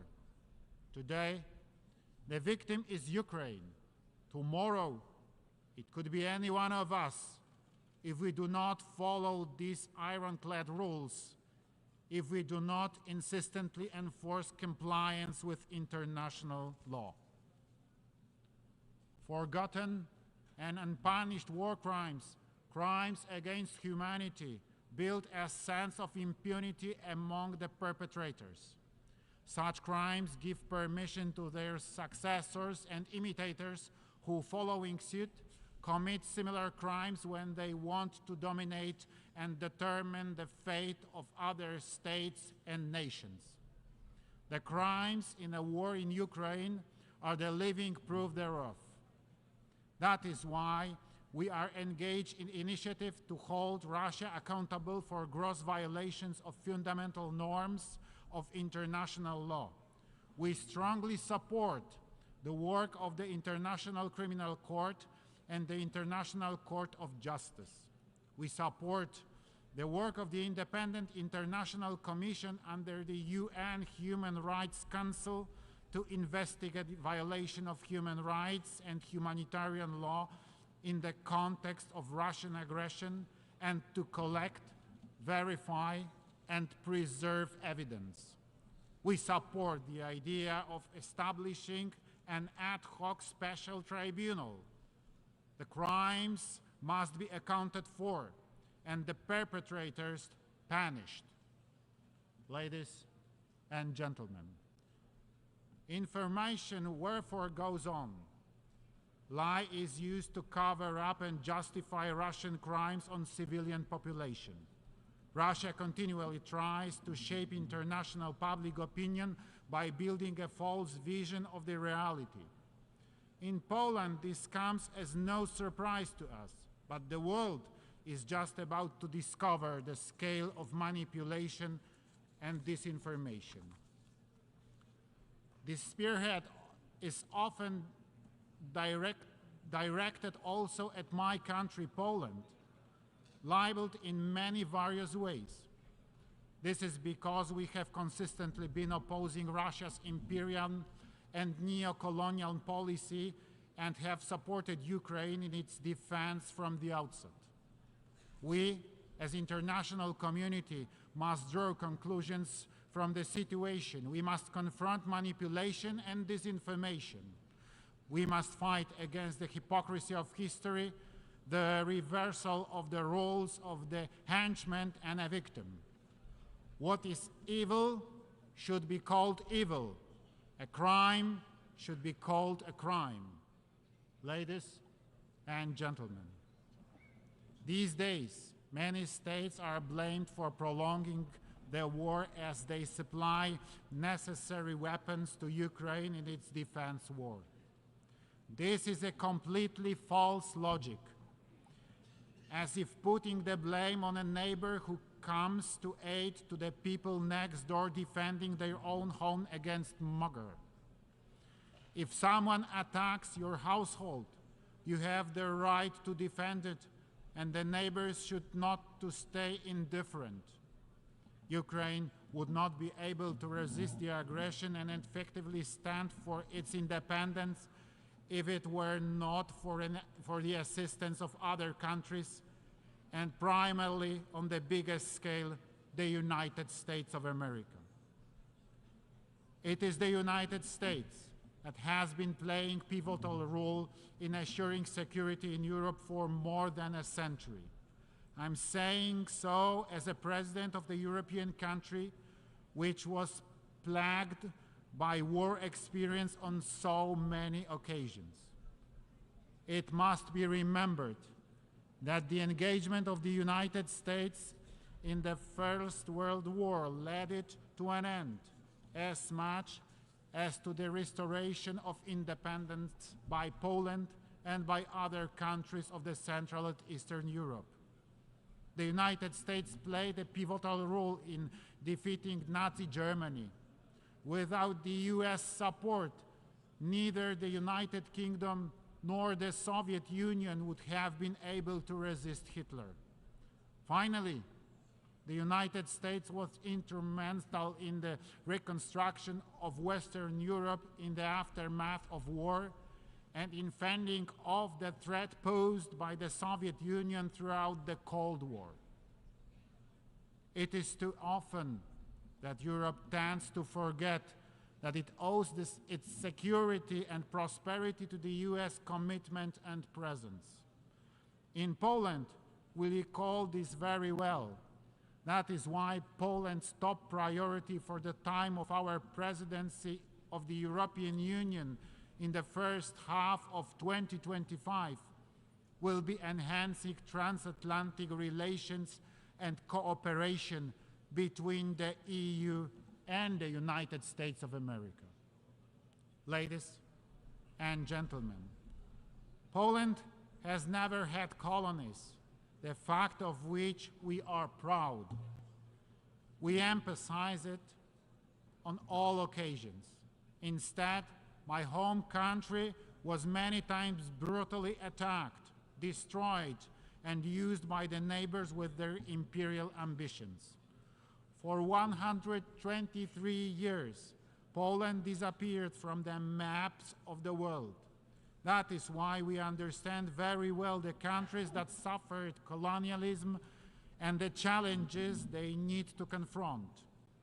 Wherever the international community is in need, Poland is always ready to respond to the call and without any hesitation.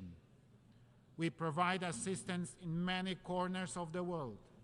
Despite the war in the immediate neighborhood, we will continue our support to the Eastern Partnership countries. We continue to focus on countries of the sub-Saharan region. We are present in the Middle East. Given the refugee crisis caused by the war in Syria, Poland's assistance to Iraq, Lebanon, Palestine, and Jordan will be maintained. Poland will also continue its humanitarian support. Many places around the world are facing worsening food crisis. The situation is most difficult in Africa, where 1 in 5 people is suffering from hunger. Also, the population suffering hunger is increasing in West Asia and the Caribbean. Today, an estimated 2.4 billion people lack sustainable regular access to food, of which some 900 million face severe food insecurity. Therefore, in 2022, we in Poland have supported the World Food Fund activities in Africa, the Middle East, and Asia, including Lebanon, Afghanistan, Tajikistan, and Syria. We found our activities mainly through multilateral channels, as well as through Polish NGOs and their local partners.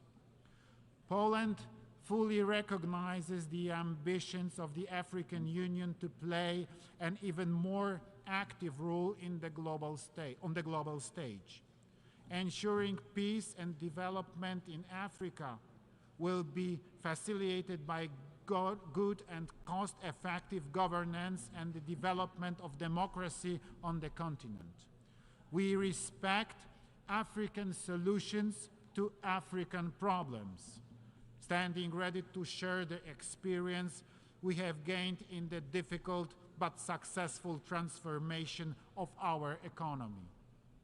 Ladies and gentlemen, Poland is a country of freedom and solidarity. It is known worldwide for the great solidarity movement, which not only stood for workers' rights, but also for freedom and fundamental values. The movement which brought together millions of people courageously defied an evil and changed the course of modern history, bringing about the fall of communism. We are extremely proud of our solidarity. Upon Russian aggression on Ukraine, the Poles have once again illustrated that solidarity is not only the great history, but that solidarity lives in us. Millions of my compatriots committed themselves to bring aid to the people fleeing the nightmare of war. In the very first days of the war, many journalists were coming to Poland and invariably asked me, "Where are the refugee camps?" And my response was, "There are not any. There are not." There was no talk about camps. We hosted our guests in our own homes.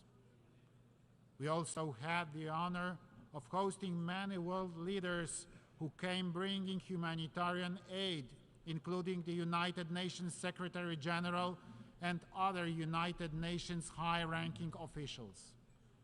Thank you for your support and for your presence. Greater solidarity must come as a response to the evil, the war, and aggression. Without solidarity, there will be no lasting peace.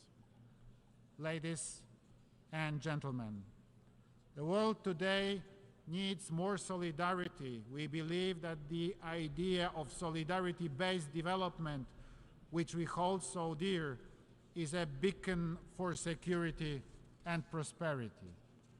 Poland is ready to take on concrete measures to support the United Nations operation undertaken to confront the most fundamental global challenges and threats, social and economic crisis.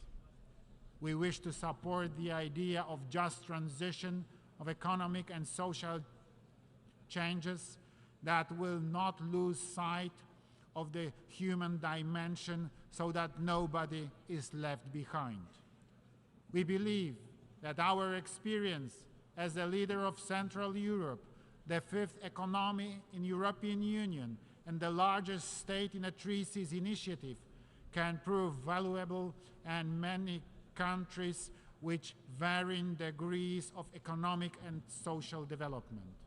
We are ready to share with our partners from around the world not only our experience in the process of economic transformation, but also specific technologies that many Polish companies have available. Poland is proud to have been elected as a member of the United Nations Economic and Social Council for the 2024-2026 term. A key priority for our ECOSOC membership will be to draw the international community's attention to the impact of global crises such as armed conflicts, the energy crisis, the COVID-19 pandemic, and climate change, their impact on socio-economic development. Time is running out to achieve the goals of the 2030 Agenda and the Sustainable Development Goals, and there are still many challenges ahead, so we must unite and intensify our efforts to accelerate the implementation of the individual tasks. Ladies and gentlemen, today the United Nations measures its strength against various challenges. The decision-making impasse in Security Council, the situation in which Russia, one of the permanent members of the Council, is deliberately violating the UN Charter. The lengthy debates are considered a symptom of the weakness of both the organization and its constituent states. There are some people who ask questions about whether the UN is needed at all. Does it fit the times? On behalf of Poland, a neighbor of attacked Ukraine, a country that has taken in millions of refugees, I emphatically answer, yes, the United Nations is very much needed. No better system for international cooperation has been invented.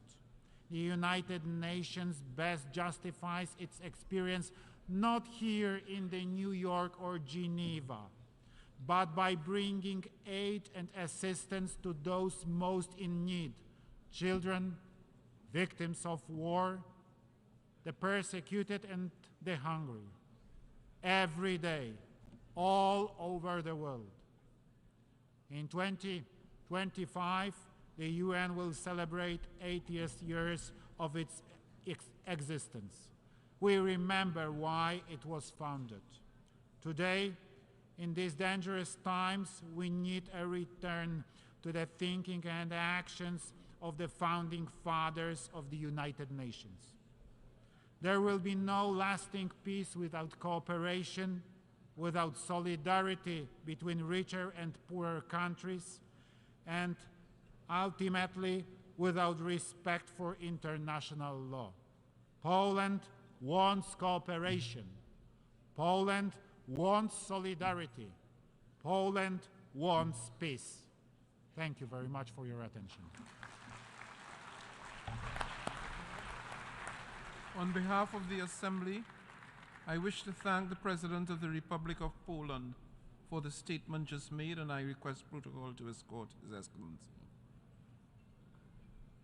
The Assembly will hear an address by His Excellency Miguel Diaz-Canel Bermudez, President of the Republic of Cuba. I request protocol to escort His Excellency.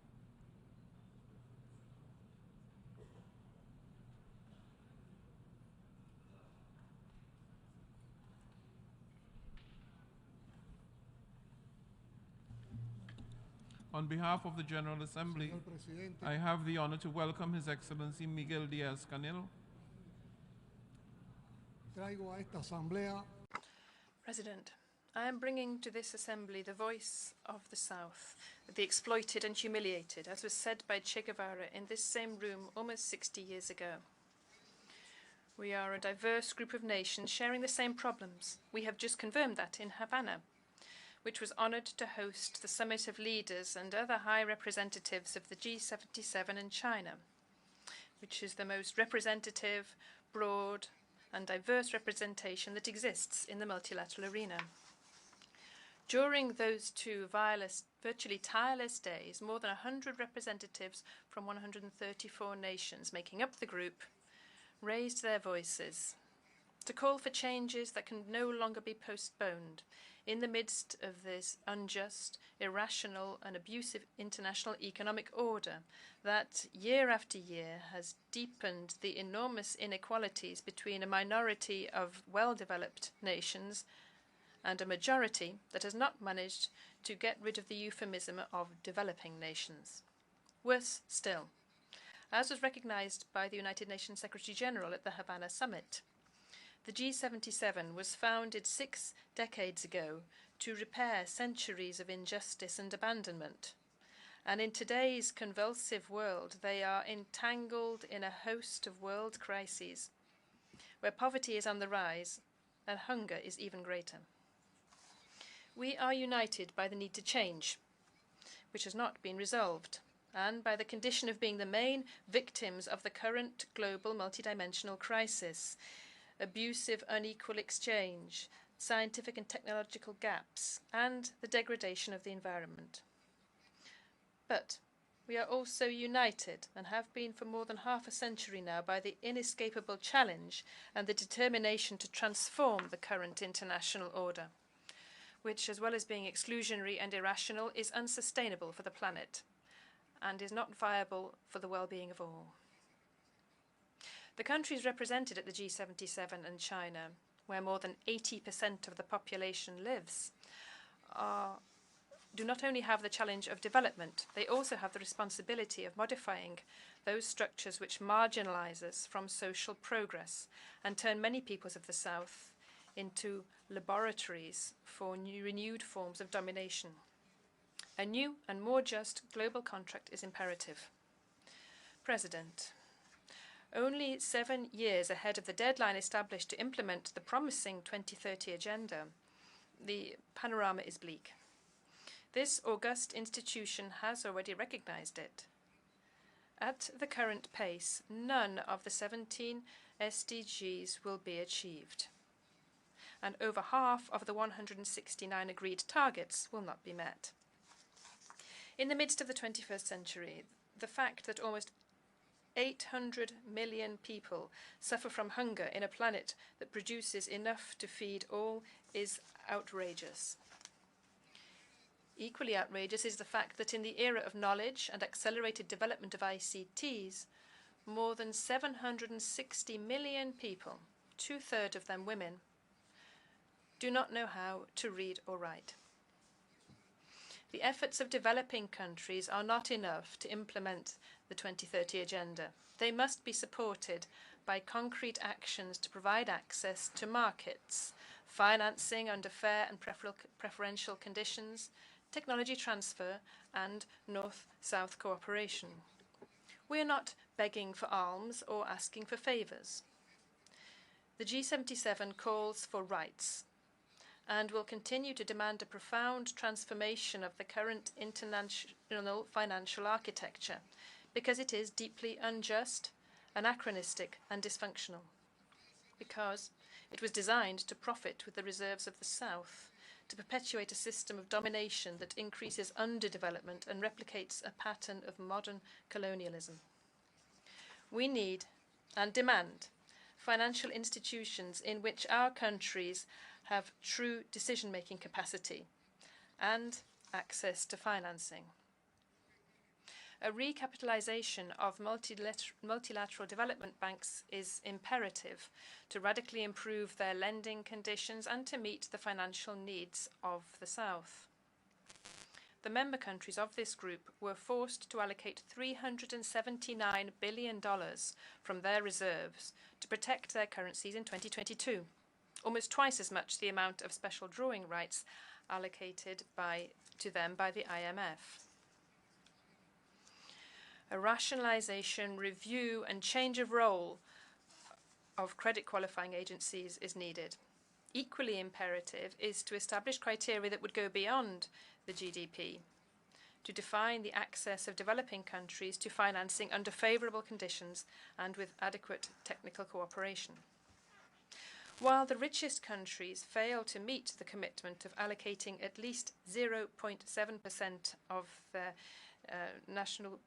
the GDP to official assistance for development, the nations of the South need to spend up to 14% of their incomes to pay the interests associated with external debt. Most of the G77 nations are forced to allocate more resources to servicing debt than to investments in health or education. What sustainable development can be achieved with that noose around their necks? The group today reiterates its call to public, multilateral and private creditors to refinance the debt through credit guarantees, lower interest and longer expiration deadlines. We insist on the implementation of a multilateral mechanism to reschedule the sovereign debt with an effective participation of the countries of the South that will allow for a fair, balanced and development-oriented treatment. It is imperative to redesign once and for all the debt instruments and to include activation provisions to alleviate and reschedule as soon as a country becomes affected by natural catastrophes and problems that are microeconomic problems that are so common amongst the vulnerable nations. President, no one in their right mind is denying now that climate change threatens the survival of all with irreversible effects. It is also a secret to no one that those who are least responsible for climate change are those who are suffering the most from its effects, particularly small island developing states. Industrialized countries, meanwhile, are the voracious predators of resources and of the environment, but they elude their greatest responsibility and fail to comply with their commitments and the Framework Convention on Climate Change and the Paris Agreement. Just to mention one example, it is profoundly disappointing that the goal of mobilizing no less than $100 billion a year up to 2020 as climate financing has never been met. On the eve of the 28th COP, the G77 countries will have as a priority the exercise of the global balance, the implementation of the Loss and Damage Fund, the definition of the framework for the adaptation goal, and the establishment of the new climate financing goal, which fully abides by the principle of common but differentiated responsibilities. The G77 is convening a summit of leaders of the South to be held on the 2nd of December in the context of COP28 in Dubai. This initiative is unprecedented in the context of a conference of the parties and will be a forum to articulate positions within our group at the highest level in the context of climate negotiations. COP28 will show whether or not, beyond speeches, there is a real political will on the part of developed nations to achieve the agreements required in this field that cannot be postponed for any longer. President, for the G77, the priority is to change once and for all the paradigms of science, technology and innovation. which is limited to the environment and perspectives of the North, thus depriving the international scientific community of a considerable intellectual capital. The successful Havana summit launched an urgent appeal to concentrate science, technology and innovation around the Sustainable Development Goals. There, we decided to resume the work of the Consortium of Science, Technology and Innovation for the South, with the purpose of promoting joint research projects and promoting the joining up of production systems so that they could reduce their dependence on the markets of the North. We also agreed to promote a call for convening in 2025 a high-level meeting of the United Nations General Assembly on Science, Technology and Innovation for Development. The 17 cooperation projects that Cuba has designed in the context of its chairmanship of the G77 will contribute to